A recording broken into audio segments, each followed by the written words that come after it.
And what's up, everybody? Welcome into the Belly Up Live Hockey Spectacular. I'm your host, the one and only Vinny Milani, joined by an array of greatness. This is on my I can't even put into words how great these beautiful people are today, talking hockey.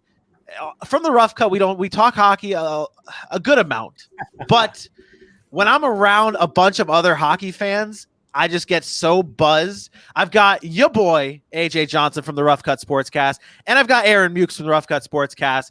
I've got Kyle Hall from the Broadway Hat Podcast, Alex Nuttall from the Cannons and Tomahawks Podcast, Ryan McCarthy, right? Am I getting that right? Yes, sir. Good shit. From Around for the Weekend, I've got Jim and Jack from the High and Wide radio show. And I guess I'll start with you guys, the Flyers guys. Are you okay being in here with two Ranger fans? Absolutely. Love what they're doing, unfortunately. So yeah. Good. That's what about Devils? That's Devils fans. No, we're not You guys concerned about exist? you. We're not concerned about you. That's a real thing. Yeah, we exist. You guys are real? I gotta ask you, Ryan, what's that jersey you're rocking? I am rocking an Adirondack Frostbite jersey. Look at that. From the UHL. Wow. Fun fact, co-owned by Steve Levy and Barry Melrose back in the day. Oh, shit. Wow. Yeah. Coming up hot with that.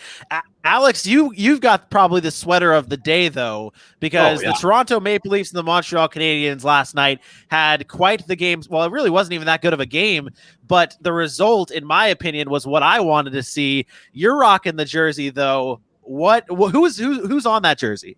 So this one, I got my Carey Price. I've loved Carey Price his entire career. I don't care where he goes, except maybe the Penguins, but that's a different conversation. I got a Toronto jersey too, but that's for Nick Foligno, my captain. Love him, don't care. But man, that was hilarious to see that. Just the absolute downfall again. To think that Ryan said it earlier. I actually saw him comment on the Rod Peterson show that the Atlanta Thrashers have won more playoff series than the Toronto Maple Leafs have. They've advanced as far as the Toronto Maple Leafs have since 2004. It's hilarious. Oh my God. Insane. Unreal. Yeah. I said it to our guys. I was like, after game 5, when I'm a big Cole Caulfield guy, big USA hockey guy. And after that goal, I was like, dude, the Habs are going to win this in 7. The Habs are going to beat the Toronto Maple Leafs in 7. It's ridiculous, though. You would think that the Leafs would have kind of played for their captain after losing Tavares early on. I was like, this has got to be a momentum thing, right? And they just came out flat. I just don't understand it. I really don't. I don't. Yeah, it didn't make a lot of sense. It was a weird series, that's for sure. Yeah, I think the Maple Leafs definitely felt like once they gave up that game that it was going to be downhill. They were fighting destiny at that point, and it never winds up well for them. The top guys that needed to score could not score, Marner and Matthews specifically, and Campbell gave up one of the worst goals. He had played pretty well in the series, all things considered, but that Game 7 first goal was one of the softest goals I've ever seen. That was terrible. Yeah. Was it this goal you were talking about? Oh, he knew it was over right there. Yeah, it was so bad. And I remember hearing the you can drive a stat. truck through that 5-hole. God. Yeah. I remember hearing the stat about how if you score the first goal in the Game 7, you're more than likely going to win. And then you have Carey Price on the other end doing stuff like this, where it's just like you're not going to get a goal past him, especially in a Game 7 when it all comes down to him and the other goalie. I'm really excited to see him and Hellebuck battle, though. I'm really excited for that. Kyle, I got to ask you. Haven't heard much from you today, so. What do the Leafs need to do moving forward? Because, I heard someone, I think it was Sean Avery who came on his Instagram. He was like, they got to rebuild. They got to rebuild. That's a strong word. Yeah. I mean, they went from a couple years ago, they were too young, that they load up on veterans. That's what they needed was leadership. And then now this happened, which is probably worse than any other playoff loss, because you would think in a year where you go, lose 3-1, your leaders need to be in the locker room and building you up for that Game 7 or even Game 6. So I don't know where they go from here. I mean, I would love for them to make a stupid trade and clear some guys out of there. I mean, I'm seeing a lot of Ranger Twitter today talking about Mitch Marner. No. So No. any guy on any team is going to be linked to the Rangers. Like that's just a guarantee. This is not Glenn Sather's Rangers. There's a salary cap. Come on. First off, it is Glenn Sather's Rangers again. He's back. It is. It is back. So Ryan, no one knows what he's going to do. People in the salary cap. Salary cap doesn't matter in professional sports. These owners, these guys can do whatever they want. They want to go pay big dollars, they'll do it. Thank you. Tampa's got an NFL salary cap. You know who I'm looking at? Miami, how that happened. Hey, ask Tampa. Yeah. You know who I'm looking at right here? I'm asking you, AJ. You, sir, the Tampa Bay Lightning fan. You cheated the system. You cheated the system. You snake. I've been saying that all year. You made a system that allowed us to sit in a rolly chair and come right up to the desk and sign the paper. Oh, you're back from injury and you don't have to cost me shit against my cap? Cool, put me on the ice. You guys don't even have enough salary cap to buy a Big Mac. Come on now. Yeah, it's good. Everybody should be doing that. If we had honest, you can't be mad. You can't be mad at Tampa though. I mean, they found a loophole. If anything, the rest of the league let them do it. All these guys were RFAs last year. You could have signed any one of them to a offer that they couldn't even match ever. It was Cirelli. All the Rangers fans were like, oh, we should get Cirelli as be a great third line, second line center. I mean, he signed for nothing back with Tampa Bay. Anyone could offer sheet him. They couldn't match it. So, I mean, that's on. And the league, no one does offer sheets anymore. I don't understand why that's not a thing anymore. You know how many guys in the 90s signed offer sheets? And like Adam Graves, the Rangers, you know, is one of the best players in the franchise history. He signed as a restricted free agent. We had to give up Tony Mallett, who was like a fourth line bruiser, as just compensation for it. But like all these big guys in the 90s, they all got offer sheet. I don't understand why it's not a thing anymore. I think that's the craziest thing. If people are all scared. For all these big hockey guys here, I mean, we've talked about this on the Rough Cut. I'm more of a casual fan. What kind of compensation is it for those restricted free agents? And are owners or general managers reluctant because they don't want to give up that compensation? Is it a lot? Now it's draft picks. It used to be an arbitrator would tell you what it is. Now it's like a set draft pick system. Yeah.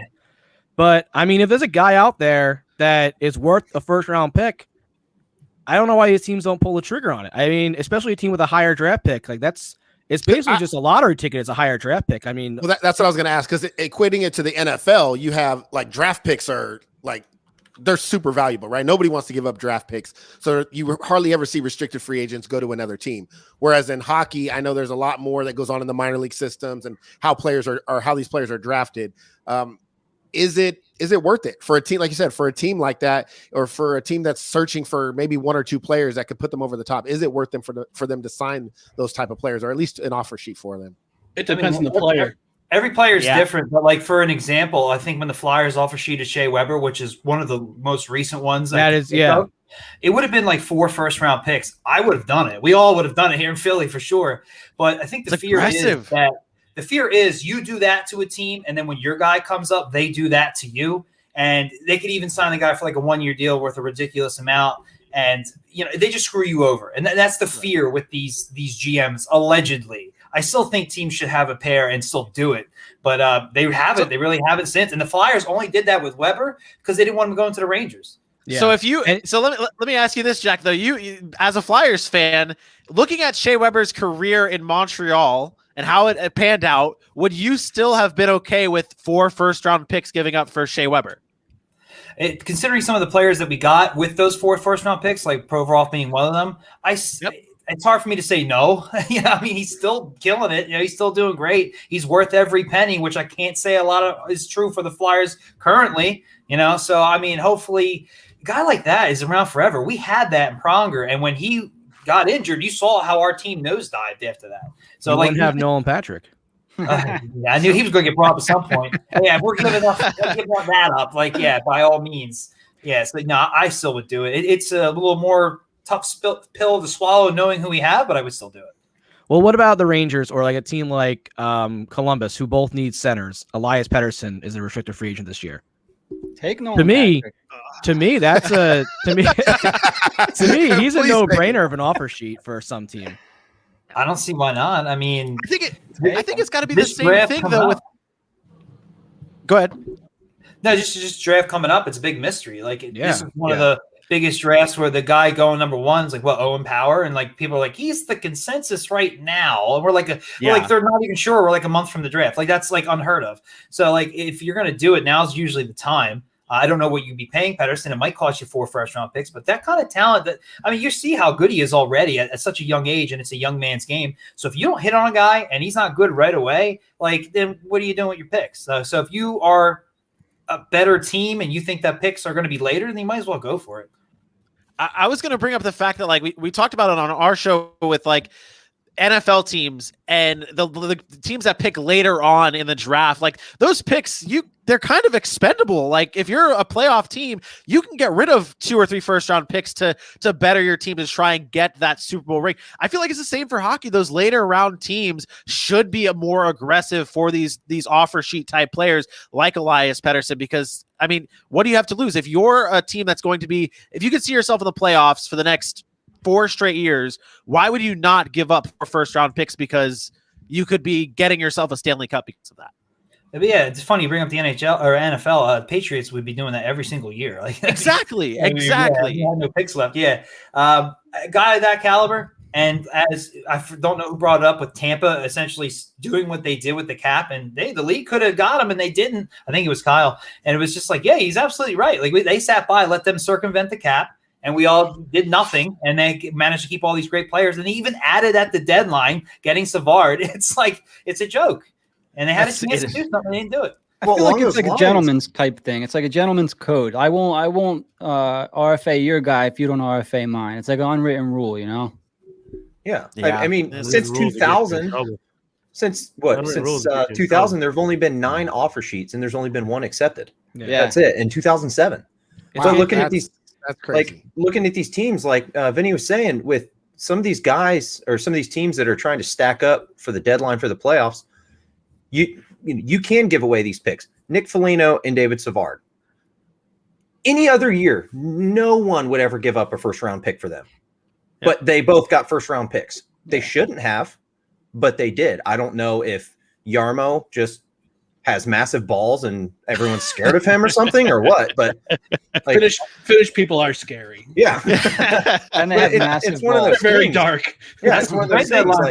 Tampa is terrifying. They brought up that price. Look, Flyers gave up a first-round pick for Chris Versteeg, for God's sake. If you really hold off, and the guy he really wants it, you'll get it. It's just how it gets to silly season, and they start giving up whatever. But isn't it a little different when we're talking about trade deadline versus restricted free agent? Because the trade deadline, we see that in a lot of sports. Teams that maybe feel like they don't have a future are selling pieces off, and they're going to start rebuilding. And then these teams that feel like they're a piece away, they're going to give up whatever because they think they can win it this year. And again, I think we see that in a lot of sports: basketball, baseball especially, where teams are getting all this immense talent at the deadline for young prospects or draft picks that have bright futures, but they're not going to help you now. And I think these teams that are looking to win now, I think that risk is worth it. Maybe we need to see more teams do it in the restricted free agent market, like you guys are mentioning, but it's not, to me, it's something that's common in professional sports.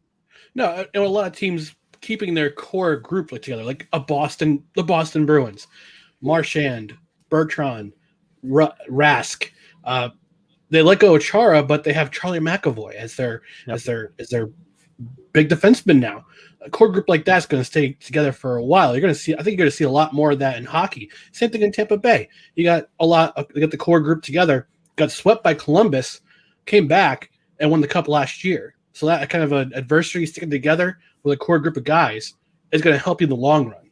So that's probably why a lot of teams are very hesitant to sign a restricted free agent or counter an offer sheet, because they want their core to stick together.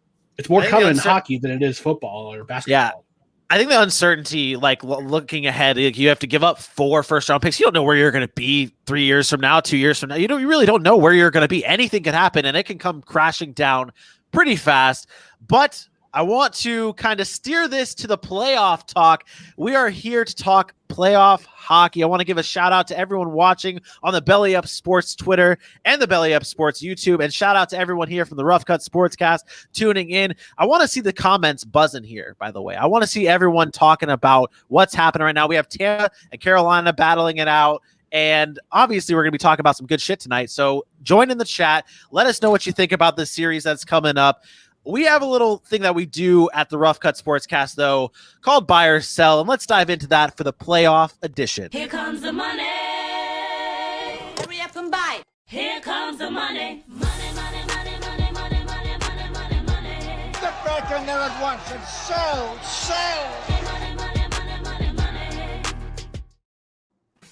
Hurry up I and like buy. Yeah. Hurry up and buy. Shit, it, mad. Ryan. He's like, come on. Yeah. What you guys know about that? I saw you, Ryan, getting down in the little bar down there, getting down to that jam. Yeah, there you go. Go There you down. go. Let's play some buy sell here with these playoff matchups. Kyle, I'll start with you here first. Habs and the Winnipeg Jets. Buy sell, the Jets will sweep Montreal. Oh, sell. No doubt. I think that's gonna be a series that goes at least 6 games. At least 6 games. I just think that Carey Price is playing too well right now in goal. There's a lot of confidence, I think, in that Montreal team right now. And I mean, Winnipeg, they looked great against Edmonton, but I think Edmonton just I don't think Edmonton was as good as the team as we all thought they were. Is this too much time off for Winnipeg? I don't know if it's too much time off. I think anytime this part of the season, you want to get some rest, but maybe not too much rest. But I mean, yeah, I think maybe game 1 they come out a little flatter than Montreal does just because of the riding high, and I mean it depends on how much partying the boys did in Toronto on the way back to Montreal. But I can see that. I mean, it's so weird those Canadian games because there's no fans, and it sucks because Winnipeg during a playoff series, I mean they do the whiteouts and it's nuts up there. I mean, what a great home crowd. So in a normal year, I think that would be a huge home ice advantage going to Winnipeg. But I think being that there's no fans there, I think it's a lot easier for Montreal to play there. Would it be a surprise to anyone here if Winnipeg did sweep Montreal? Yeah, I'd be surprised. I would be absolutely surprised. I mean, them and Colorado are the only undefeated teams right now, but come on. Yeah. I think it's a stretch. A sweep is tough. I think they're. I mean, that's asking a lot. I do think Winnipeg wins the series. Especially in hockey, yeah. I think the rest factor. You're just talking about how much like rest they've had. Well, we saw that in Colorado, and it didn't seem to have any kind of effect with the way Colorado played.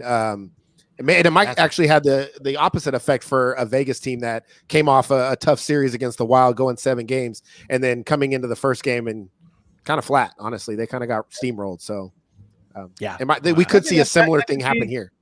Yeah, that could be what you expect from Montreal. I mean, they're riding high, but you can take that level of confidence into this next one and thinking Winnipeg just got the best of a team that most people didn't think they would, and you come out and, like you say, and just kind of drop the puck a little bit. So I would say like Winnipeg like 6 would be kind of where my head lies on that. It's fair. That sound about in the right area. Also, I agree with that.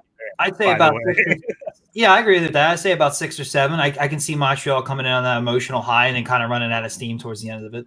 We'll see. We'll see how playoff price is very good. So we'll see. But how much the hell is going too? But we'll see. I've been so excited for this duel. Am I in the minority and thought that Winnipeg was going to win the first round anyway? I had him in 7. Yeah, I thought they were going to beat Edmonton. I just think Winnipeg's a really complete team, and Edmonton's just so top heavy that I thought. I blame Vinny for making me pick Edmonton because his love for Connor McDavid is just. Dude, my North division is just absolutely in shambles right now because I had Toronto and I had Edmonton, and then I had Edmonton beating Toronto like an asshole, and so that's how I'm looking right now. Alex, I'm going to go to you for this next buy sell. I have this quick question. So Kyle, we were all saying 6 sounds about right, but then you said 6 or 7.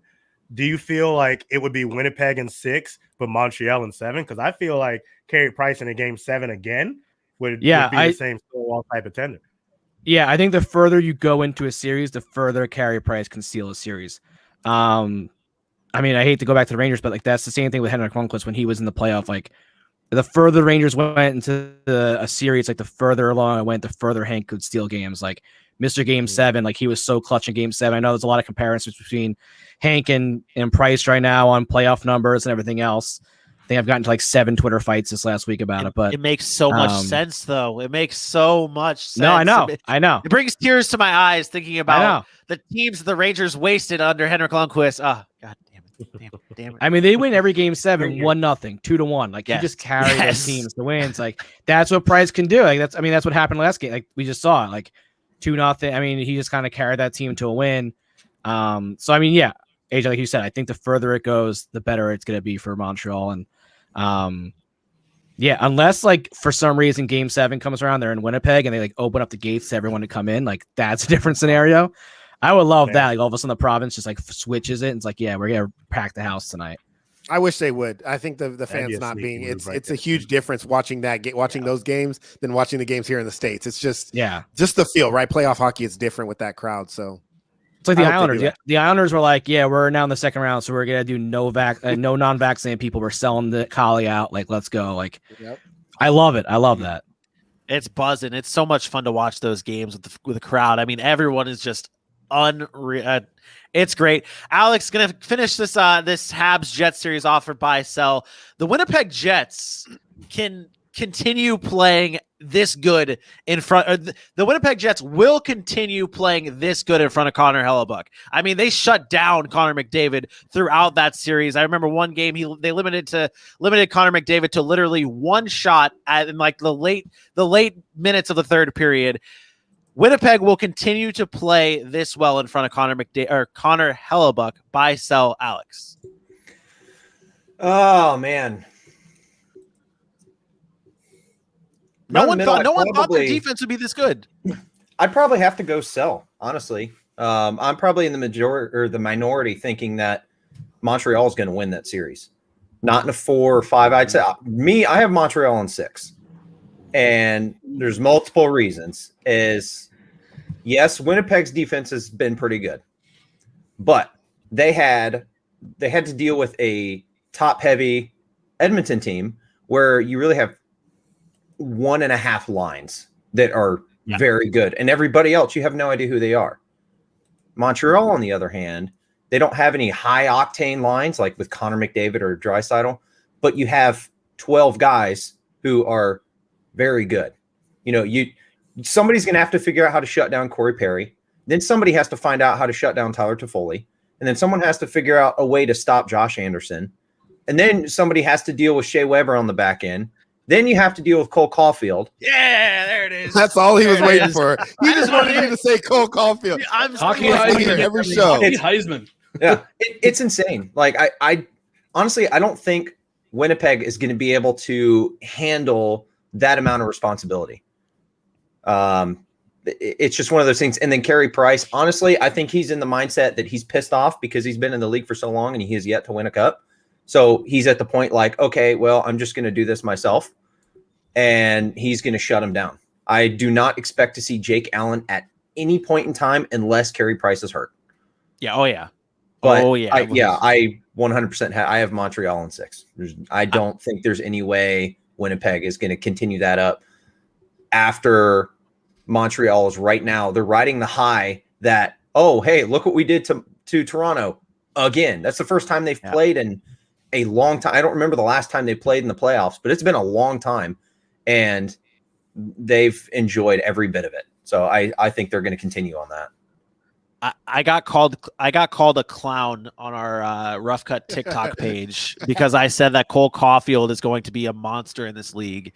And I stand by that because Cole Caulfield is going to be a stud in this league.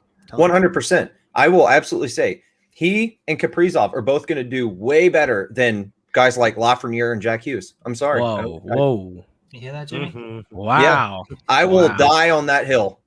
If the Rangers would have kept David Quinn, I would have said yes. But now that we have we don't know who the coach is going to end up being. I don't know if that's will be. I hope it's true.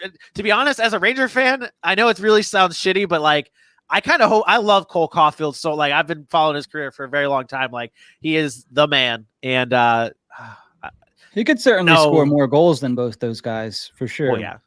Okay, so which Cole do you think will do better in the NHL? Cole Caulfield or Cole Perfetti? Oh, Cole Caulfield. Yeah. I don't think that'll be close. I'm a huge Caulfield fan myself. When the Flyers took York instead of Caulfield, I had a meltdown. So he did. I was there for that. Yeah. I wanted Cole Caulfield over Capo Caco that draft. That was how big I was never really a big fan of Capo Caco, but now that he's a Ranger, I have to be a fan of him. But I would have definitely drafted Cole Caulfield over Capo Caco. I would have drafted. That was the big USA Hockey draft with all those guys. I mean, that was Trevor Zegras' year. I mean, I would have drafted all those USA Hockey guys over Capo Caco, but that's me with my bias. Well, Kako would be the guy that you trade when you get Eichel, so you can look forward to that. I sure hope so. A lot else. Sure. God, I sure hope so. So let's go on and continue the buy-sell train here. The Colorado Avalanche and the Vegas Golden Knights. Buy, sell, send this one to Ryan here. Buy, sell, the Avalanche will continue to steamroll the Vegas Golden Knights. Sell. Ooh, it's one bad game. One bad game. And it drove me nuts when Peter DeBoer. Yeah, looking for the name. Peter DeBoer, ex-Devils head coach, decided to swap, put Later in for game 1 and sit Fleury for game 1. What? Why? It made no sense. Why? It doesn't make any sense at all. I went on and on about this. we have our little show group chat, and Aaron asked, and obviously we make it very known that Aaron is the casual hockey fan. He asked in the group chat, why did they go with Leonard to start game 1? And our other co-host who's not here, Dylan, started defending it like this was a smart move, and I was like, are you shitting me right now? In what world?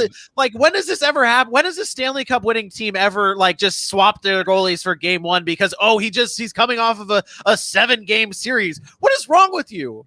If Dominic Ducharme puts Jake Allen in game 1 instead of Carey Price, I was going to bring that up. I will leap off the Twin Bridges in New York. I will leap off. I was like, no. And then I was going to ask you guys. Like, is that a possibility? Like we've seen it in the Vegas series. No, absolutely. To me, it's just absurd. To me, it's absurd. No, they will riot in Montreal. Absurd. They will. And then Marc-Andre Fleury gets announced as a finalist for the Vezina. The Vezina. I was just getting to that. Yeah, I was just getting to that. You don't replace a Vezina finalist with your bench guy. I mean, Robin Lehner's a good goalie.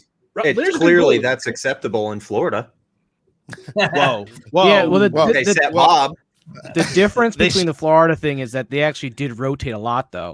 Lerner hasn't played since I think March something. Lerner hasn't played in a long. He hasn't played in 2 months or whatever it was, and they just threw him in there in game 1. I don't know. By the way, I think they were talking about rest, and I'm like, he can rest all off season. Like, why are we trying to rest the guy in game 1 of the? It just didn't make any sense to me.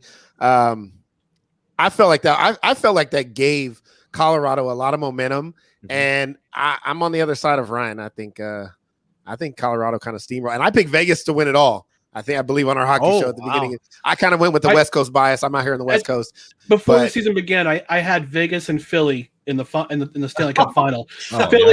Philly, I'm not mad. I'm just disappointed. But dude, I'm mad. It's your fault.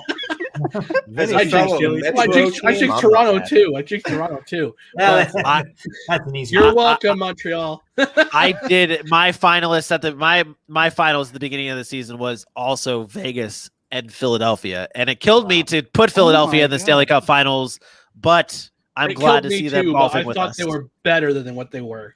I thought that's my. But getting back to Vegas, it's just one game. I think this will go at 6, at least 7. I think if Vegas steals a game at Colorado, it's a brand new series. It's a brand new series, and they got tomorrow night to do it. If they steal that game, go back to Vegas, tied it 1-1. Maybe if they take both games there, go back to Denver, up 3-1. I think Colorado wins that game and then goes back to Vegas, and Vegas could win that game if they don't blow another 3-1 lead. There's no chance of that happening. There's no chance. Yeah, Colorado's taking this in 4. Straight through. Wow. Oh wow. They're going to steamroll. I don't think Vegas is good. I think Vegas showed their colors against Minnesota. Minnesota was not a great team. Minnesota's a good team, but they're not. Minnesota's a good team. They won. That division had 3 teams that had 20+ wins at home this year. Minnesota had their number too this year. Home. They did. It's just I think Colorado's. There's no Reeves for the next 2 games to go out there and bully guys. Ice is be wide open for them. I just don't. That's not good for Vegas because they look a lot slower than I remember them being. I mean, McKinnon's flying around those guys. Dude, Flying around them. Freaking Did you cheese see fire. his- That his- video game. They got to take a Was it his video second of goal, him whatever it on was? fire. He looked like he shot out of a cannon. Like there's no, Filthy, their power dude. play is so good. Makar is so good in the power play. I mean, yeah, that goal, like where he just like basically, Turned on I mean, his he just afterburner. dusted that guy. Like in his mind, he's like, "Oh, you think McDavid's fast? Oh, okay, watch." We I had mean, this they're debate on our show. We had the debate on our show. Which playoff player would you rather have, McKinnon or McDavid? And I said McKinnon, and it's not even. McKinnon. It was No tough question. at first, and then it's just you see McKinnon play, and it's like this is a real deal type of player here. Jim, I was going to go to you next on this buy sell, and it has a lot to do with McKinnon. But on the Vegas side, Vegas will be able to slow down Nathan McKinnon buy sell. I'm going to sell that. I don't think anybody can stop him. He's an animal. I think he's the best player in the NHL. I don't think anybody can stop him. Oh, wow. Simple. I like it. He's like that really answer. good. He's really He's, good. he's so good. Hey, but you guy's got to so look at good. his line mates too. I mean, Landeskog obviously is very good, but I feel like one of the most underrated players in the league is Mikko Rantanen, and he's a superstar in his own right. But I think the fact that he plays with McDavid, he doesn't get a lot of national love. Those three guys on the line is not fair at all, and I don't think you can slow McKinnon down. I really don't. Like the other boy in the band, Makar, is absolutely ridiculous too. I feel like he's involved in every goal. He might not always get a point for it, but he's always around too. He's ridiculous. It's frustrating. I think the thing that pisses me off the most about McKinnon is he's only 25. It's not like he's 32. Like we're gonna have to deal with him at minimum for like another 12 years. Yep. It's scary. And then Kale scary. McCarr probably for another 15 or maybe 20. Hey, that Avalanche team is in that drift. Which big three would you rather have though for in the hockey sense here? Would you rather have McKinnon, Landeskog, or Rantanen, or would you rather have Pasta, Bergeron, and Marchand? Okay. McKinnon. Anybody can answer this one. Well, Yeah. all right. Regular season or playoffs? All of the above. How about It's because I love for one watching game, McKinnon for play, one man. game, He's or so for a whole much fun. series. Yeah, because I think for me personally, that changes it. If we're talking playoffs, I'm taking Pasta and all them because Okay. they've Pasta, been there. Bergeron, They're yeah. very, very good. If I have a game 7, I'm taking that line, taking the perfection That line. makes sense. Fair enough. It's hard to go these young guys though, man. I mean, it's a young man's game. Give me I the hear best you- player. I hear you with that, but man, McKinnon, if you want one guy to take over an entire game, Jesus Christ, he's going to do it for you. Like The I'm only- almost at the point I want to see those two teams face off either in the semifinals or the finals, You and know I what I'm want saying? those lines paired against each other. Yeah. Oh, That'd be cool. that'd be Just so because the sick. perfection line also is a top penalty killers too for that team. Too. Yeah. There's, Oh yeah. there's such complete line. Whereas, not saying the Avs line isn't complete. I mean, Landeskog's a very good 200-foot player, but like McKinnon's not the defensive player that Marchand is, or like that. But Yeah, that'd be a very, very fun matchup. I would definitely look forward to that. I mean, we saw last season. I talked about it on our show. Like in the bubble, Nathan McKinnon, that Colorado Avalanche team was beaten down. Like lots of injuries on that team, and Nathan McKinnon still produced on that team, and that fell short. Now they have a fully healthy Avalanche team, and it's like, and McKinnon's doing this. It's a scary thought for the rest of the NHL. Going on over to the Canes and the Bolts, the game that's happening right now, 0-0 into the second period. Andrei Vasilevsky is still playing lights out. Buy, sell, the Canes offense will keep up with the Bolts' firepower. I'll ask Jack this. Sell. I like them. They're a good team, but they're a defensive team first and foremost. They got some stars. I like that a lot of their defense or their offense comes from the defense. But I think their goaltending, who's been not bad, but ultimately Vasilevsky versus insert name. We already talked about the Bolts circumventing the cap. Not only are they have depth up and throughout the lineup, they have the top tier guys as well. Braden Point's ridiculous. Kucherov's ridiculous. Stamkos is fresh. Kucherov is fresh, and he's already like leading the playoffs in points, or he's close to it. Like they're going to be too much. And to see Nashville almost pull something off against them, I think Tampa's going to probably win this in 5 or 6. Yeah, damn it. I don't like hearing that. I just want to see Tampa. I just want to see Tampa lose. I do too. But they're too. Why is all the hate? Why is all the hate for Tampa? Everybody I hates I get it. I get it. They're the defending champs. They circumvented the system, and whatever. I feel like this. Allegedly. That's Florida. I feel like this is a similar to the New England Patriots winning stuff over and over again, and maybe kind of towing the line. And now everybody's like, "Ah, damn it, we want these guys to lose." I'm all for it. I'm rooting for him now. I have a personal dislike for the Tampa Bay Lightning, and you guys have heard it on our show. And the Flyers fans down there might find this as a surprise. I hate the Tampa Bay Lightning more than any other team in the NHL. Like as a rival, like I hate them more than I hate the Flyers, more than the Devils, more than the Penguins, more than the Islanders. Hate them more than any of those teams because it is just Tampa fans. And I say I like being the bad guy. I like being the heel on our show. I don't like you, Tampa Bay Lightning fans. I really don't. 75% you of you started a show terrible. with the Tampa Bay Lightning fan. You started a show. I know. Is it also because half your favorite players went to their team? Yes, that's also part of it. Okay, he is brings also that part up of it. every single time. Every single time. It's also the guys we got back from suck too. Yeah, that is also true as well. I mean, we're really not Like we got really good people in the front. We got office some good there, guys back. I wouldn't mind it so much, but Sounds like you should be upset at your own team. Hey, we technically did get Keandre Miller out of that deal, so I don't hate it. Or was that the Boston pick? no, that was the Boston trade. That was the Boston trade that still pays off to this day constantly. Yeah, Lindgren and Keandre Miller. Did Anthony D'Angelo come from them too? Wasn't that like a no? That was Arizona. No. We got Libor Hayek, who's a stud. Brett Howden. Yeah. Basically anyone but Braden Point, who was with the guy who was supposed to be in the deal, and they pulled him out last second. Very Smart upsetting. move. Thank God. Smart. I like what they're doing there. Very upsetting. I enjoy Braden Point a lot. I do. But how about we get into? I know we kind of dropped a little predictions in. Let's go series by series now, and let's kind of digest what's happening, talk about X factors, and enjoy a special Rough Cut main event. Ladies and gentlemen, this is the main event of the evening.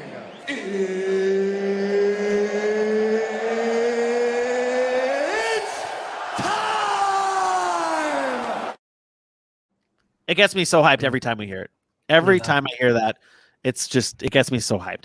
Let's start off. So yeah, exactly. That's we play that all the time on our show, and I don't think there's ever been a time that it didn't give me chills or give me that feeling. And we do the show 3 days a week, so it's like we hear it 3 times a week. So it's like you think it would get old, but it really doesn't because Bruce Buffer's the man. That's all it is. Yep. Let's start off with this Canes Lightning series, though. And is there any storylines? This could be a question out for everybody. What are the storylines that you're looking forward to most in this series? What wins, Hurricanes or Lightning? No. I like it. Can Nedeljkovic stop Tampa Bay? I don't know if he can. He's been great all year, but I think he's going to kind of flame out a little bit in this one. Yeah, I think like it's coming up to the goaltenders, and Nedeljkovic just they even said it. The one he let through in the end just kind of got just by him, and that's a game that could have easily gone to overtime, and he let one just slide right in the last and the third period. And where they're looking at right now, I mean, they've both stand tall. You're looking at 7 shots for Tampa Bay, 11 shots for Carolina, and no one's getting through. No one's getting through at all. But if you're putting him up against Vasilevsky, I'm sure Tampa Bay will be perfectly fine with a couple 1-0 victories, 2-1 victories to close the series out in 5 or 6. Yeah. Go ahead. I was just going to say, I think what a lot of people are also forgetting too is Nedeljkovic is a rookie. And they're starting him over James Reimer and Peter Mrazek. Mm-hmm. So you're not seeing that you have a collective $6.5 million sitting on the bench, and not even 750,000 is the starting one in the playoffs against the defending Stanley Cup champions. That's what the Florida Panthers needed to do. Is it? I don't know, Matt. What is the cap? What is the cap, anyways? What is that? That's what the Florida Panthers should have done, though. They should have said, "Hey, Driedger, Bobrovsky, take a seat. We're going to let Spencer Knight come and kill it for the Florida Panthers." But that is not what happened. I could honestly see like a quadruple overtime come out of this series. I really do think that's gonna. Yeah. Yeah, it's gonna happen. I don't give. Yeah. Listen. They get Carolina gets no love for me this round. After watching them go to overtime after overtime after overtime with Nashville, after we had kind of dismissed Nashville in our first playoff preview, I'm not here for it. I'm saying Tampa Bay in a sweep, 4-0. Oh wow, that's aggressive. Wow. That's aggressive. Too much power. Super. Carolina's going to do need guys you like think- Svechnikov and Trocheck to step up against Tampa Bay. I think they're going to shut down Aho. I think Tampa Bay is going to beat them up. They need Svechnikov to really show up, man. He's a big body, played well last year in the bubble, and had a more of a quieter regular season this year, but he's a guy that they need to show up big time. Now, personally, I'm looking at this from a Ranger standpoint, but if they get swept, does Rob Brendamore leave Carolina and come It's to going to come down to New York? money. I was thinking about that too. It's going to come down to money. Carolina's been very cheap. Very cheap. So apparently Heard he that. has Please a no. quote unquote verbal agreement to return for Mm. 1.8 million. That is not. That's way below the market average for what he should be getting. They love And him I down gotta there, though. think. I know they love him down there, and I know he's like a Carolina guy, but I mean, you have a chance to come to New York. I don't know. Is it? I think so. With Is it him, possible? one thing that I've seen especially is I broke Vinny. the reason he hasn't like made anything official is because he wants to ensure his entire staff is going to return. So We'll take him on. We'll take them all on. I think it's You can't have everything, Rangers. Yeah, stop it. Vinny. Please. He's coming to Columbus. I don't want to hear I it. heard he hates No, New York. You got David Quinn going there, man. Yeah, No, that is you got that's a Quinny. fact. You guys are getting David Yeah. Quinn. Good luck with No. that Quinny- asshole. Quinny- No, I'm calling it right now. We're getting Yuka Yalanen. Hands down. Maybe I heard from an inside source Quinn is possibly Yeah. going there with JD. JD would have rehired him in New York, would have kept him for Yeah. another year. I mean, in Columbus all guy. reality, that would make sense. I would actually be okay with it, with him coming to Columbus. But a lot of it, I don't want to make any opinions about anything until the whole Seth Jones thing is figured out. Trade him to the We'll Flyers. take him too. The only thing He's with going to Quinn get is- traded. I'm calling it right now Oh, because they're going to be able to get an absolutely massive haul for Seth Jones. Did somebody I like score? What's going on? Yeah, there? it's someone scores the goal So- back there. All right, I like so that's that my goal lamp behind that's you. my Budweiser goal light, and I have The it solo set on up this for one. every team in the playoffs. Since there's only one game, there's somebody scores. Tampa Bay. Alex Kalor in the Harvard grad. I'm on a delay right Yep. now. Who scored? Of course, Tampa. Sweep. The Harvard grad. There you go. They cheated. Guy's wicked smart. But yeah, I think Just if- have it. You made a How? goal. I was like, Wow. Oh, that's a For soft Quinn. goal. I was screaming. Oh man, that's Uh, another goal that Nedeljkovic should not have let Yeah. in. Yeah, Well, that's a down tough the one. series.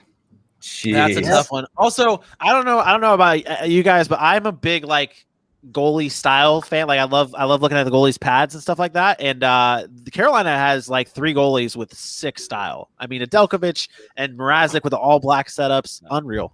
never saw Sorry. the puck. Yeah, If I never saw wasn't the a very puck good at all. goalie, I'd probably have pretty sick style on my pads. I've always been a helmet guy myself. If you're gonna go down in style. Yeah. Exactly. Look good while you're Exactly. knocked out of the playoffs. Look, I learned 3 things from playing. I learned one motto from playing junior hockey, and it's look good, feel good, play good. And I didn't do any of those things. So that's why I'm here and not anywhere else. So that's the thing. But let's take a look at the head-to-head series when it comes to Tampa and Carolina. Pretty even all around. When I was making this, I was like, I don't have really much to like. It's all the same stuff here. It's a very close series, at least what it was in the regular season. I love Braden Point, though. I think Braden Point is a stud, and I've even said it on our show. I think Braden Point is the best player on the team, other than Victor Hedman. Braden Point's the best player on that team. He's better than I would take him over Kucherov. I'd take him over Stamkos. Take him over any other player on that team, other than Victor Hedman. Yeah, back. he Yeah, he's one of really those under-the-radar elevated. guys. Yeah. He's one of those under the radar guys like Nikolai Ehlers in Winnipeg. He's under the radar. You don't. He's not a household name, but enough hockey fans know who he is that he's a dangerous guy. Well, he has the luxury of not having to be a household name. I mean, with all the people around him, you've seen him come up in the clutch moments But if he can allow for the other two periods to get Kucherov going, to get Kaloran going, to get Palat going, and then if it comes down to it and you need a goal less than a minute left and we're not trying to go to overtime, it's Braden Point coming in the clutch. So he doesn't have to be the household name, and that's a luxury that he has to have. So maybe that's why he doesn't win the Conn Smythe last year. You take that into account that he has so much around him. Yeah, he was a very close second in my mind. Yeah, for sure. Yeah. I'm not taking anything away from Braden Point here, but I would like to see how he'd do without, potentially best player in the league with Nikita Kucherov or, 40 goal scorer Steven Stamkos. I like Braden Point, but other teams don't necessarily have to look out for him as much as they have to do, the aforementioned players. So I'd be interested to see how he does on his own. I said that last year, heading into last season. I was like, I was throwing disrespect on Braden Point. I was like, I don't think he's that good. I think I said the same exact thing. You take him away from the Tampa Bay Lightning, how good is he? And I had to apologize on the show. I was like, I'm sorry, Braden Point. Because I think he can do it without the rest of the Lightning cast. And I mean, we saw it this season. I mean, I don't think Stamkos was that pivotal towards the Tampa Bay Lightning this season to really benefit Braden Point. And last season, the same thing. I don't think Nikita Kucherov was that big of a difference maker in the playoffs that really rubbed off on Braden Point. I think Braden Point was carrying, I should say carrying, but he was a bigger part on that offense than like a Nikita Kucherov, at least last season in the playoffs and during this regular season and in the playoffs right now. Yeah. Braden Point's I'll say this. I think, and this goes across like all sports again, great players don't always have to be the one that stands out the most on the floor. Like you said, the Kucherov or Braden Point might take a back seat because he does realize the talent that he's playing with. I don't think that means he can't step up if he had to, or if Kucherov's not there, or if Stamkos isn't there. I don't know that that's a conversation we can actually have unless he's in that situation. Because I wouldn't want to sell him short and say, oh, he can't do it on his own. Well, we've seen athletes be told, hey, you can't do it without this, and then they go win a Super Bowl in Tampa Bay. I mean, hey, guess what? Braden Point's an unrestricted free agent in 2022u. So coming to the Rangers, baby. Come to Jersey. Come to Jersey. Jesus, everybody goes to there's like 3 teams in the NHL that everybody's going to. It's the Flyers, the Rangers, the Jersey. You can collect all that money and suck at the Rangers. There you go. To be fair, I don't get it. To be fair, I don't get it. To be fair, there it is. I'm glad the Letterkenny reference sunk in. Got it. To be fair, I think the past few seasons the Rangers have gotten the best free agents really on the market. They got Panarin. They had Shattenkirk that one year. Who else was before that? There's someone else. Still didn't make the playoffs. Let's not come on, man. Example. And Shattenkirk won a cup with St. Louis. Hey, I didn't mean they were good. I didn't mean they were good ads. Okay, Panarin's worked out, but the Shattenkirk one was a tough one. But no, he won it with Tampa. Yeah, it was Tampa. Sorry. Tampa Rangers. The Tampa Rangers won the cup. Him, McDonough, the rest of the crew. Yeah. Real quick. Just imagine if this was like baseball and there was no cap. The Rangers would have like $400 million to spend. Did you watch hockey in the late 90s? Yeah, 90s. That was They gave Bobby Holik $100 million to come play third line center. When the Flyers played Chris Gratton, of all and players, Bobby, if you heard me, I'm sorry. I'm watching the podcast. I'm sorry. Yeah, 90s was ridiculous. Let's go down. Yeah, let's go down the panel here. Quick predictions here. Canes, both series. AJ. Bolts in 5. The worst. Aaron. Sweep. Oh, I'm sorry. Sweep. Sweep. I thought you wanted the game off me. God damn it. Kyle. What's wrong with you? I'll say Tampa in 5. Alex. Canes in 6. Ooh, I like this going against. No wonder why Alex was so quiet. Alex was so quiet for a while, and no wonder why. He's got that Whalers jersey out behind him too. Yeah, that's where the magic is. That's a pretty sick sweater. Ryan. I'm gonna say Lightning in 6. Ooh. Jim. Yeah, I gotta go Lightning, and I'll go 6. Jack. Lightning in 5. Ooh. I'll remember this moment. Goddamn Alex. Lightning. Lightning. That's fine. Lightning and still win. Well, since AJ wants to throw shade real quick, I'm a Patriots fan. It was what, 28-3 right?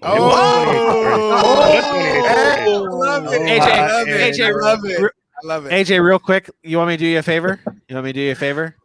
I'm gonna just remove you there, buddy. You have left the chat.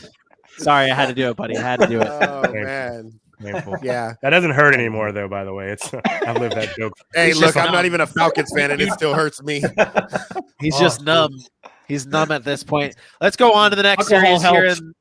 Let's go on to the next series. What would be the another Eastern Conference series? The Bruins and the Islanders. This is honestly, to me, this has been the weird series to kind of like analyze and jump into, because both these teams play a very physical style of play. Both these teams, the Boston Bruins can put the puck in the back of the net. The New York Islanders will just bore you to death and make magic happen. Is there any? Again, I'll throw this out there to everybody. Any storylines that we're following in this one? Palmieri and Zajac. For me, it's Palmieri and Zajac. I want to see them win a Stanley Cup. We talked about this with Vegas. Is the Islanders, are they going to keep swapping their goalies out? Because that's not really a winning formula. Nope, that is not. That is not. The thing with Barry Trotz, he can match up well with other combinations, with line combinations. So yeah. So it's up to him. Yeah, I think he's proven to be pretty great at this.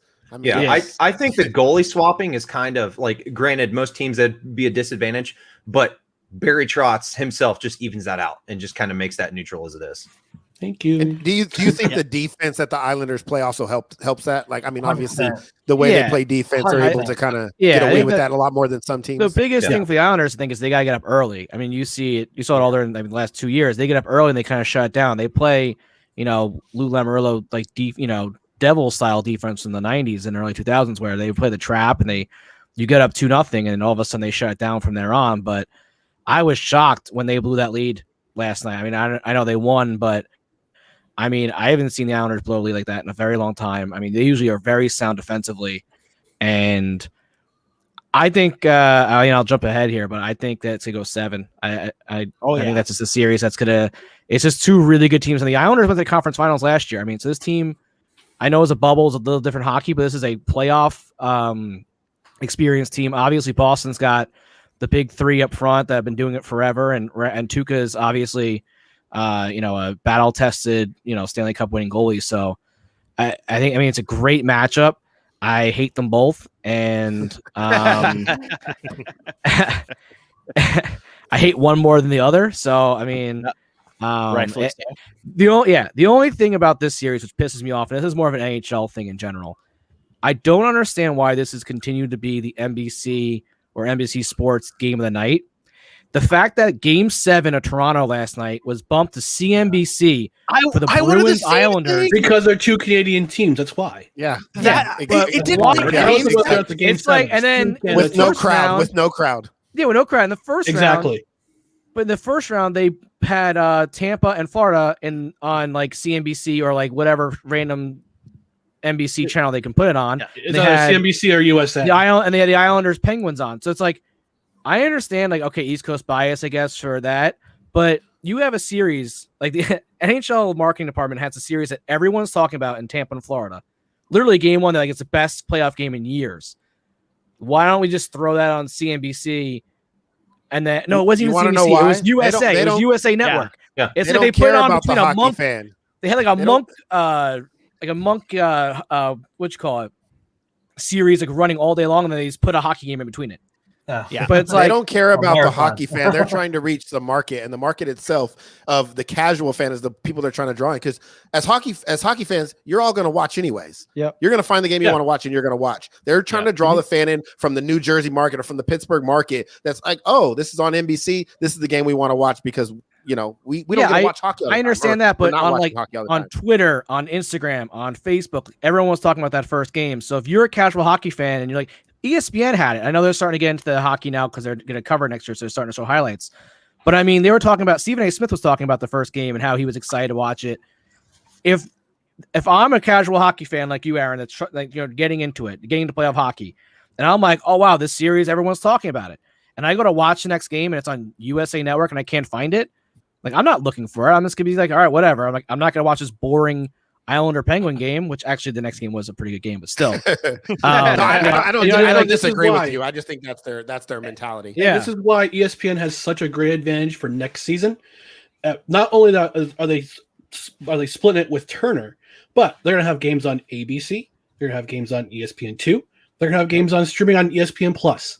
You can catch any game you want on ESPN. And Turner, the same thing. They're gonna have a lot of Stanley Cup games too, and the Winter Classic too. So that's gonna have the big advantage that ESPN's gonna have over everyone. I'm talking next year. I mean, this year it's a little frustrating because NBC's coverage has just been so bad. Boring. It's I'm like a sorry. senior. They gave up. They know they're not getting it, Yeah. so they just gave up. Like they don't care anymore. Well, it just none of it makes sense. Like you look at, for example, all right, I think we can all agree for the most part that Toronto, regardless, has probably the biggest fan base in hockey all over the place. So you have newer fans that are getting into it. They're like, oh, you know what? Hey, I like Toronto just because that happens. Fine.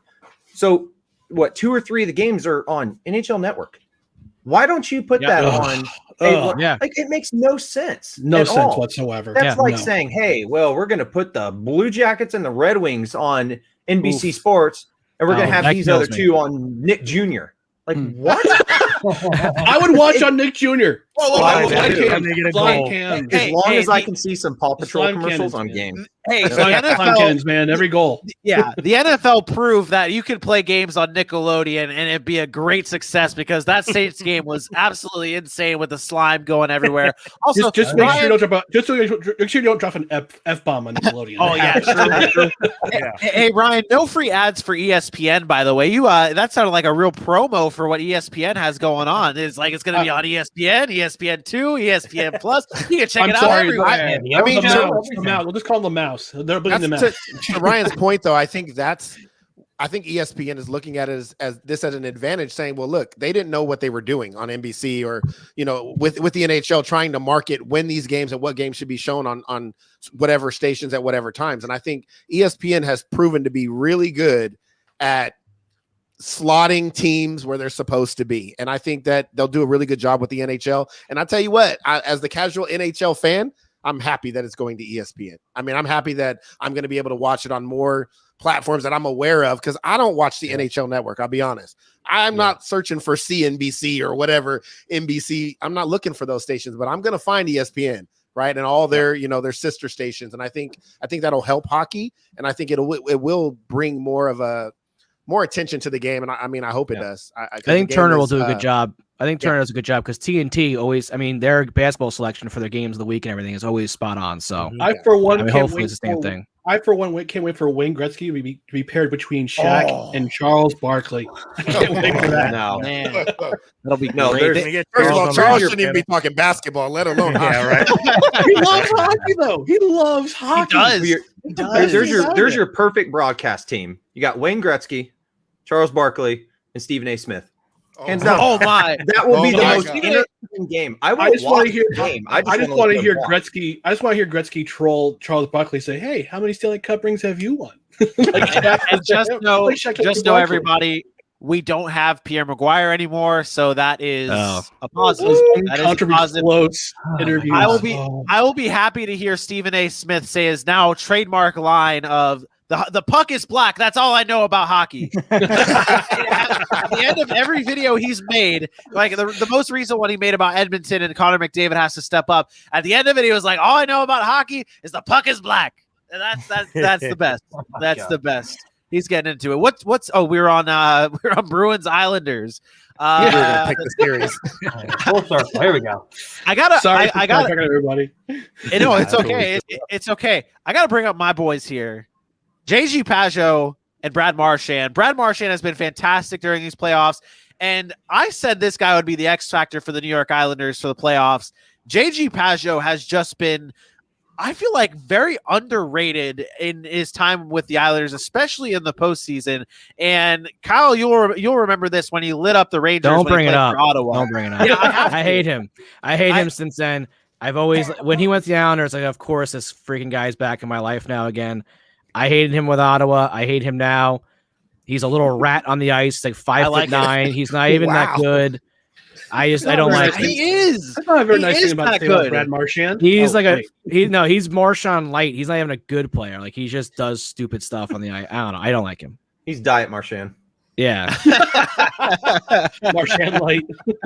Like I think with Pajot, the biggest thing, like he absolutely flies under the radar because he's under the shadow of Anders Lee, Matt Barzal, Brock Nelson. Like those are the guys that are being focused on.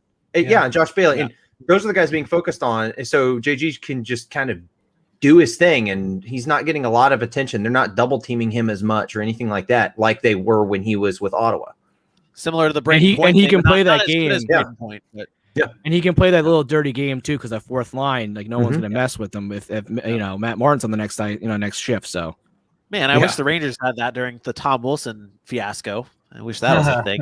But not going to get into that one again. But I personally growing up, I love the smaller guys. Brad Marchand is someone that I love growing up so much because he was small, he was an asshole, and he was very good at hockey. He was you. He was you with game. Yeah, he was me. But I lack the actual skill at hockey, and Brad Marchand doesn't.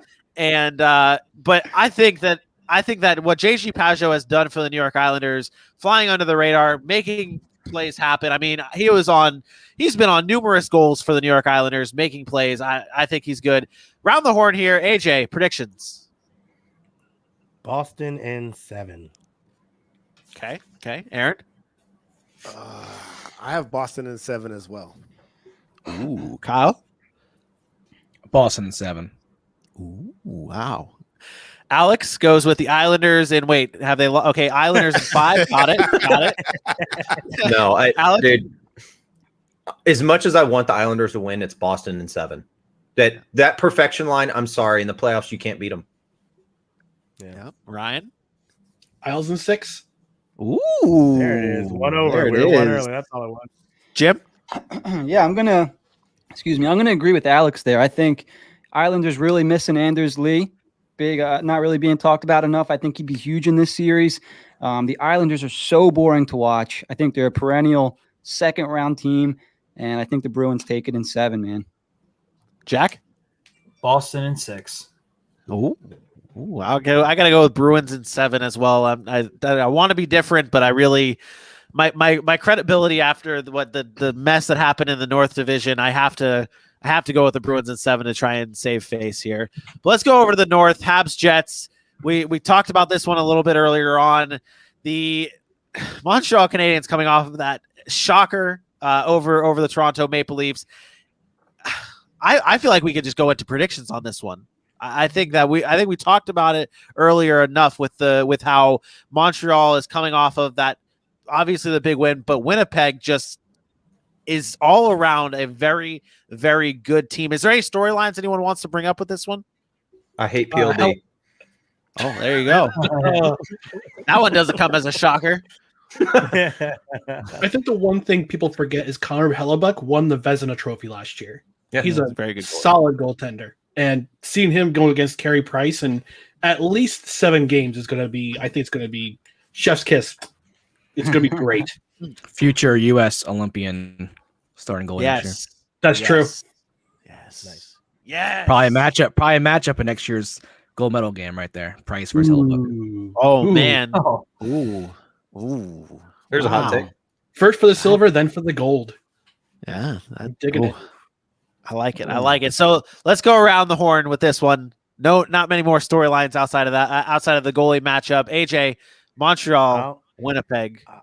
I'll stay consistent. I got Winnipeg in 6. I said that earlier. I won't flip flop.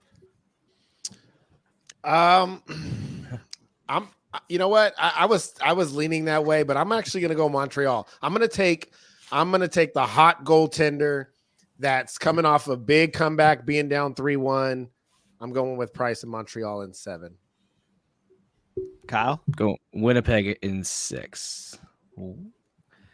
Alex goes Montreal sweeps Winnipeg. Got it. Nope.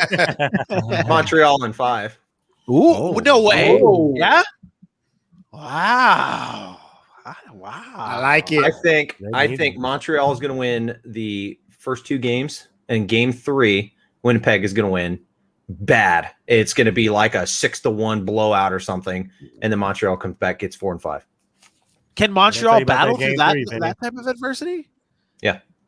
They can battle What do you back mean? to that type of, What do you mean that type of adversity? They just came back from 3-1, and you're worried about one game. I guess. But like one game getting beat down like that though is really that is. I guess I shouldn't say it's as bad as. Okay, I have a 2-word answer to that. If you're getting shelled like that, Carey Price, please he can handle it. He can. No, it's not Cole Caulfield. No, Carey Price can handle that. He's been destroyed. Dude, some of them got lit up 10-0 by the Blue Jackets a couple years ago. Like he's been in the league forever. He's going to get shelled, and he's used to it. He knows how to handle it. He's a professional. So I think he'll get destroyed. Jake Allen will probably come in, and then he'll start again and just be lights out. I could see it. Ryan? All right, because Canada is a bilingual country, and this is my limited 6 years of French in middle school and high school. Le Bleu Blanc et Rouge on set. Habs in 7. Ooh. I don't know what he said, but that sounds good. See, I got it from context clues. I got it from context. Oui. That's all. Oui. Yeah. Oui, tortellini. Yeah, there we go. Whoa! We're not getting Italian here. That's Italian.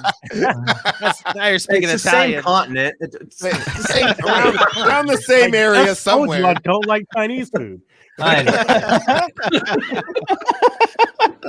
Jim, prediction.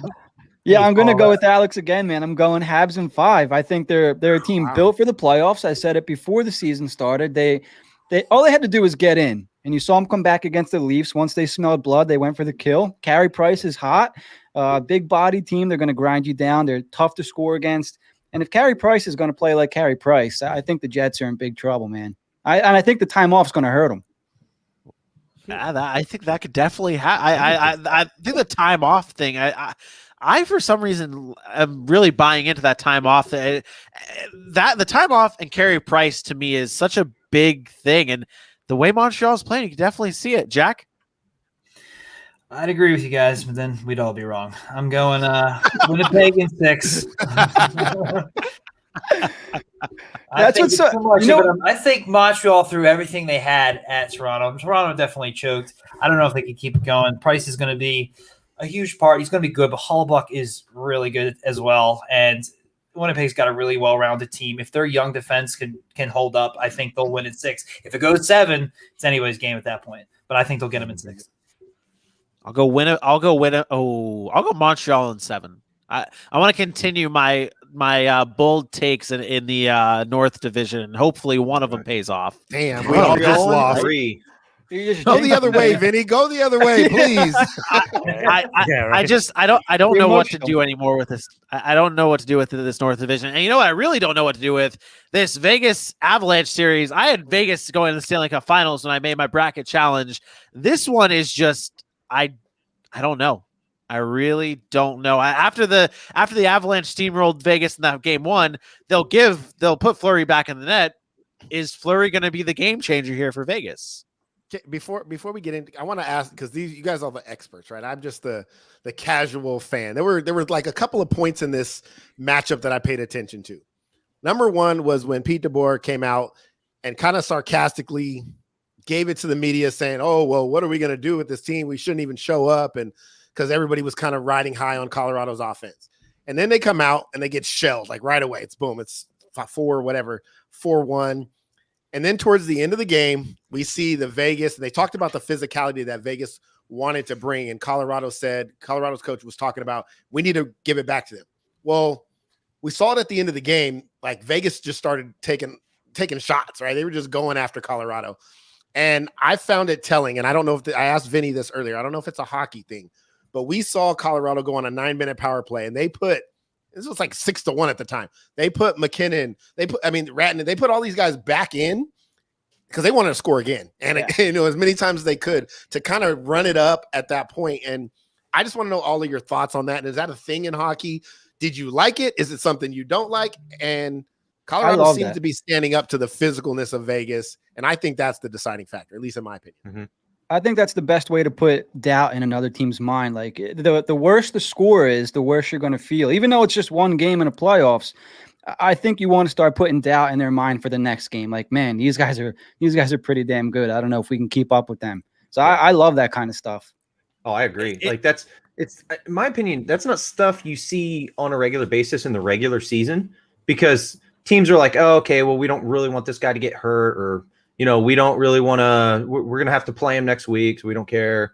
The playoffs, there's no rules anymore. Nobody cares, especially early in the series too. If it's like Game 7, it's like, okay, take these guys out. But Game 1, you kind of want to make your mark, and it's like, hey, we're coming for you. Yeah, you're going to make a statement. Yeah. Is this to me the first thing? One of the things that pops in my head is when Vegas played Washington in the Stanley Cup Finals, and I believe when Washington clinched it, Ryan Reeves was not in the lineup that game, and Tom Wilson he didn't take anybody out, but he played a little bit more free. For the Colorado Avalanche, for the Vegas Golden Knights, you're now without Ryan Reeves. And is this going to be a similar situation where Colorado now has a little bit more freedom to do whatever they want? I think so. I'm not sure they're a team that necessarily plays that style of hockey, but they should feel a little bit more comfortable with, potentially getting away with some things or not having to answer to a guy like that. I mean, a guy like that, he won't affect the game on the score sheet as much, but he'll affect the game in ways you won't necessarily see. You won't see as much stuff after the whistle, or guys will skate away and not look at you in the face, that kind of thing. But with him not in there, it kind of gives you free reign to do whatever the hell you want. There's so much space on the ice. The one guy who'd be physical back for Colorado is out, and Kadri is just the next round he's out till. So I think Colorado's going to do what they do best, and they're just going to score in bunches and just. I mean, we'll see if Fleury stands up in this next game, if it's a little different. But if you want to just put, as you guys have said, doubt in their mind and all that, and just put your foot on their throat and just finish them. And it's early, but you could really, really kill any kind of momentum or confidence they have, morale. As good as Fleury is, I think against an offensive line like the Avalanche, though, it's only maybe 3 goals less. Like, I don't see it being like a complete stop. And I know how good he is. You look at what he did the first couple of games against the Wild and the weird ones he let through. I don't think that's the same thought process when you come up against these guys. No, it's just pure fear. Yeah. It's very, very scary. So I'll go down the line here. AJ, Colorado, Vegas. Colorado in 5. AJ is a mess. Yeah, he is. Am I? He's a mess. Am I? Yeah, you were. You don't like He's a brilliant man. Every prediction I've given you weren't about it. No, I wasn't talking about that. We're talking about your connection, your doo-doo connection. God damn it, AJ. Aaron. I'm definitely taking Colorado. The debate was in how many. I have fallen in love with hockey because of Nathan McKinnon. I'm not gonna lie. Like I've been talking about this dude like for the past 2 weeks. And then Kel McCarr has been, like somebody mentioned earlier, he's been a part of every goal. He's just all over the place. I think Colorado, I'm going to say in 6. I'm going to give Vegas some credit because I think Fleury steals the game somehow, has a really hot game, and then maybe they find another way to win 1. I'll say Colorado in 6, but it wouldn't shock me if it's 5. Ooh. Kyle? I'm going Colorado in a sweep. Oh, damn it. You took my bold take. Damn it. Alex? Colorado in 3. He said, I'm going to one up that. I'm going to one up. Oh, man, they're going to beat them so bad. Vegas is just going to forfeit game 4.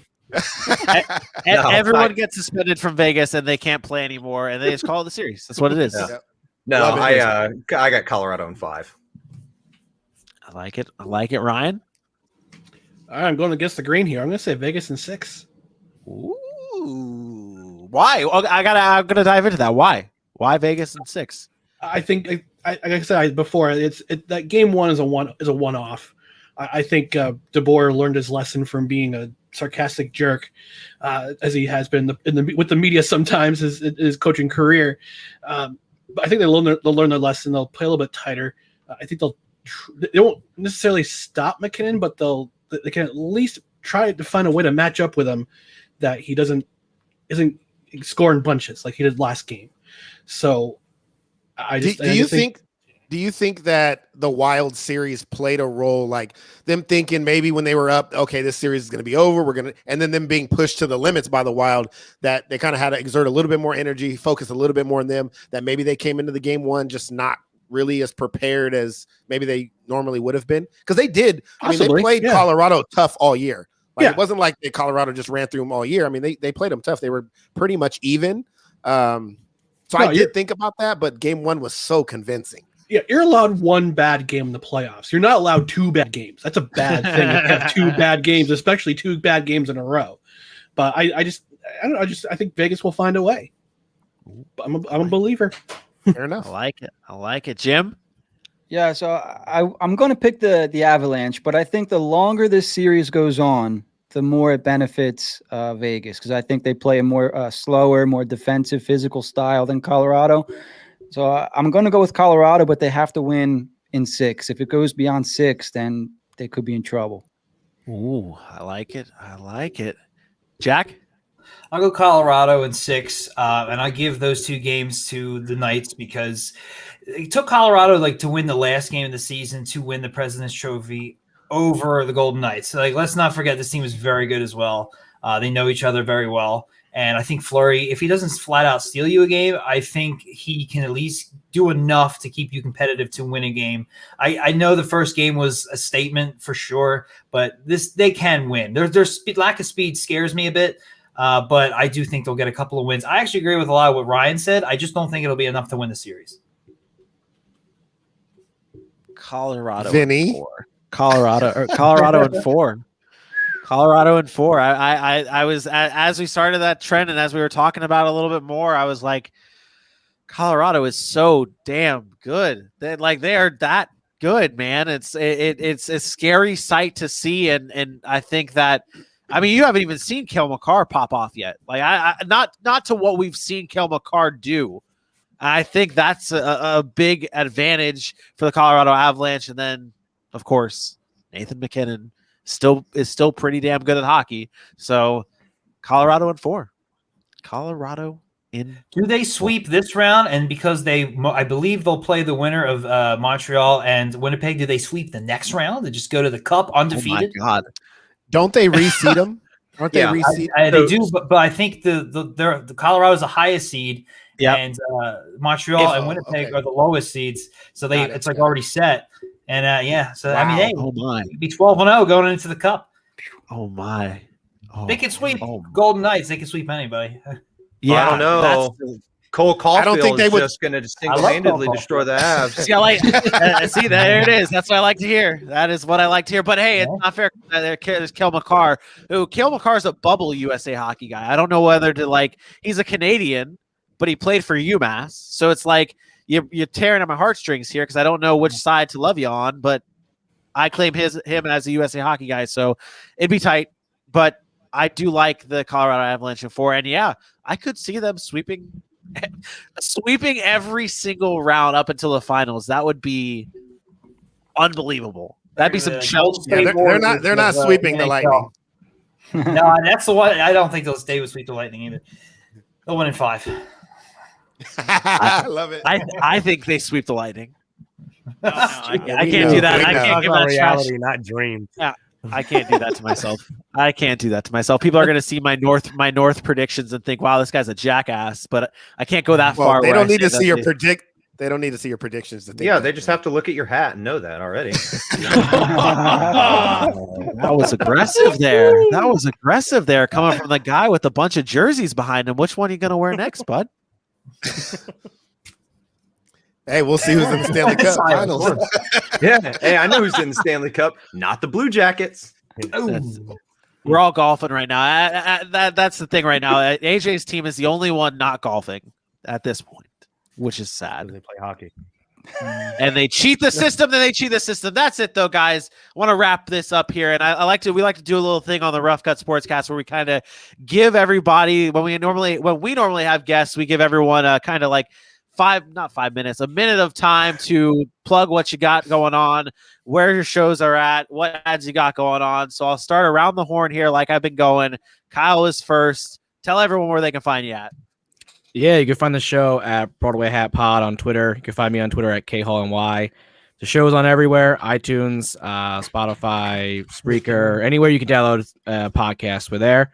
We have a really cool episode out this week with Zach Jones, who's a up-and-coming player for the Rangers. He made his NHL debut this year, and he has won a national championship with UMass, Cale Makar's alma mater there. And I've been covering the USA Hockey over the IIHF World Championships, so we're getting some good stuff from there, and that's where Zach is playing currently for Team USA. So really cool interview with him, and he goes into the whole locker room scene with the Capitals too. So it's a pretty good inside look at what happened after that and the aftermath with all the firings. So it was a really good interview. Oh, that's so sick. Definitely going to tune into that. Alex, what about you, man? Where can they find you at? What you got going on? Yeah, you guys can find me at @ANuddle_CBJ on Twitter. You can also find my podcast, the Cannons and Tomahawks podcast, at Cannon Hawks Pod.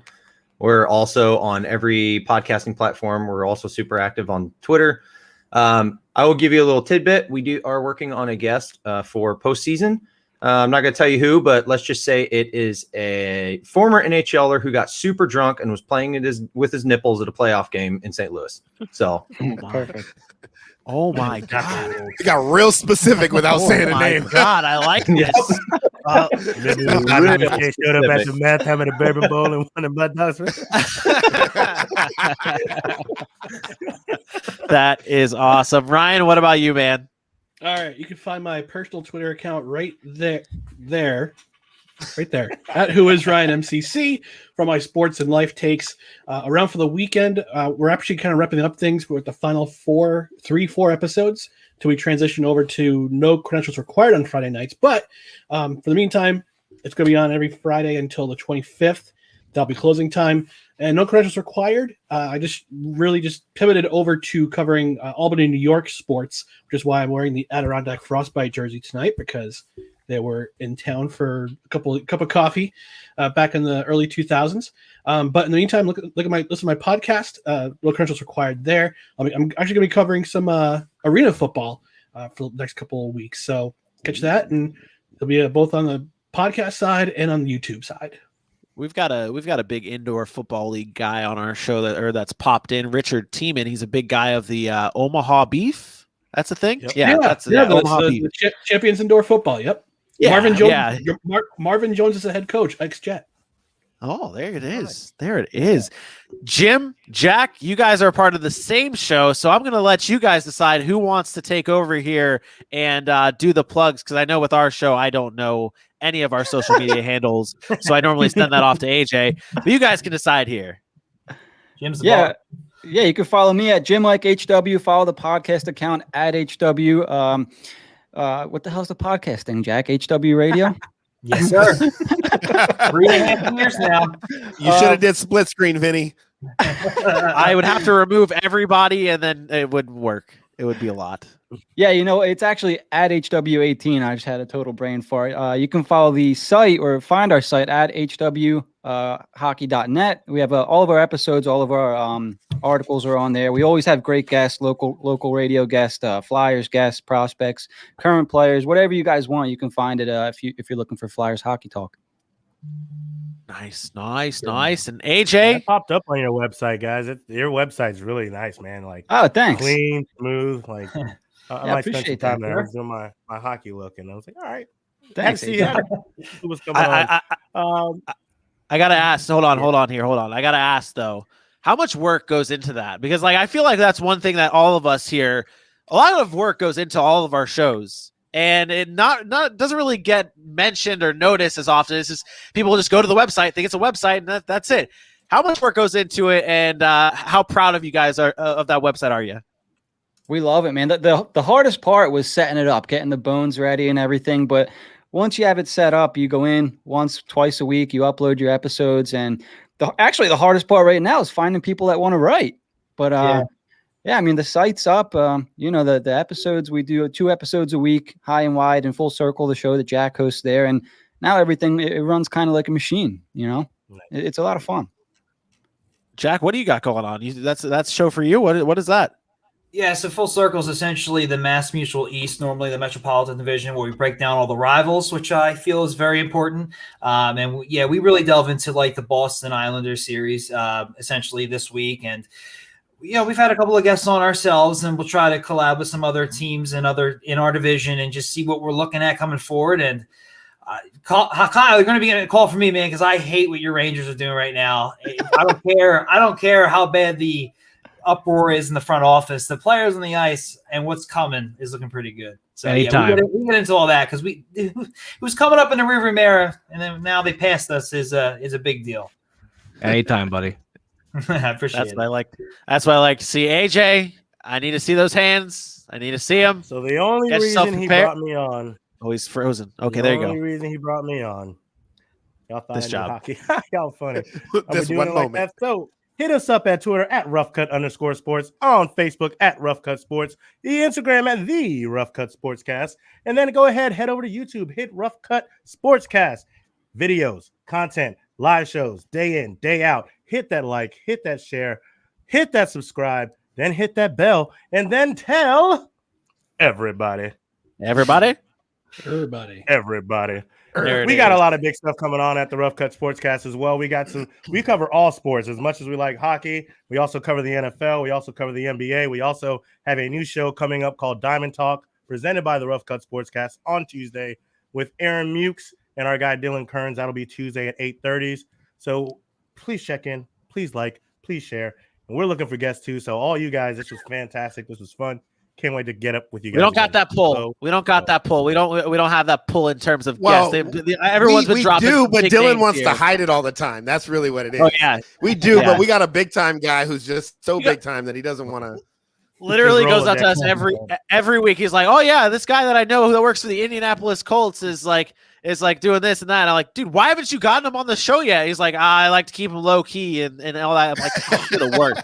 There's a lot of terrible people in this world, and you, sir, are the worst. Okay, that is I how like to that brag. I like to brag, but I don't like to brag too much. You know? works. Oh, it's I'm only invisible if you don't unbelievable. look at me. Right, let's start looking into these so-called connections. Yeah, exactly. And we want to thank Belly Up Sports for bringing us all together. Without them, we would not be here doing this show, giving you guys the great content that you are seeing week in and week out. So shout out to the Belly Up Sports Network. Check out their website, the Belly Up Sports Network. BellyUpSports.com. Is that what it is? Yeah, There you Terrible go. at advertisement. Yeah, there it is. This is why I don't do any plugs, because I don't remember any of them and I suck. But what doesn't suck is the Belly Up Sports Network. Go check them out. Go check out all the great shows they have on there, like everyone else's that you've seen here tonight. Any last words, AJ? Yeah, this was so much fun. Oh my god, I'm so happy to be here. Fantastic. You guys are the best. Oh my god. Aaron. That was terrible. My last words are thank you to the gentlemen, Kyle, Alex, Ryan, Jack, and Jim. I, as the casual hockey fan, have learned a lot just from this quick hour and a half session. There's a new hockey fan out there. That's me. So I'm excited for playoff hockey and next year, and I'll definitely be checking out your guys' show. So that's cool. Thank you for joining us. Kyle. Thanks for having us. Yeah, thank you guys. This was great. Yeah, fun night. Let's go Rangers. Oh, there it is. There it is. Alex, got any final words? Yeah, Blue Jackets Stanley Cup champions 2022. I like it. That's what I say for the Jaguars normally for our football shows, but it doesn't really work out that way. And it never comes true. It never comes true. Ryan. A, let's go Devils, and B, again, thanks again for having us, guys, and hosting this. This was fun. Yeah. Jim. Yeah, thank you guys. I really enjoyed hanging out. We should do this more often. This was a lot of fun, and I look forward to talking to you guys again. Jack. Awesome conversation, just like Jim said. Really looking forward to the next time. And Philadelphia Flyers, Stanley Cup champions, 2077. I'll be 100 years old then. 2 3 years away, Hey, baby. you really shot for the stars there. I was thinking at least 2080. Just saying. I've been seeing stars for the last couple of years. Shout out Shea Gossespear, the Florida boy there. I'm hoping he comes to the Rangers. Take one day. him. Union College. Take 'em. Union Hey, College. Yeah, exactly. I'll drive him up there for you. 2014 National Championship, Union College. Shane Gothesbear. There it is. Yeah. There it is. 2077, Joe Thornton will still be playing. My His beer will be as Shout out to tall Joe as him. Thornton. My final thoughts is I'm just going to leave this one here for everybody. Nathan McKinnon doing Nathan McKinnon things. He's very good at hockey, ladies and gentlemen. Thank you guys so much for tuning in. Follow everyone here on the show, and we will see you whenever our shows go on the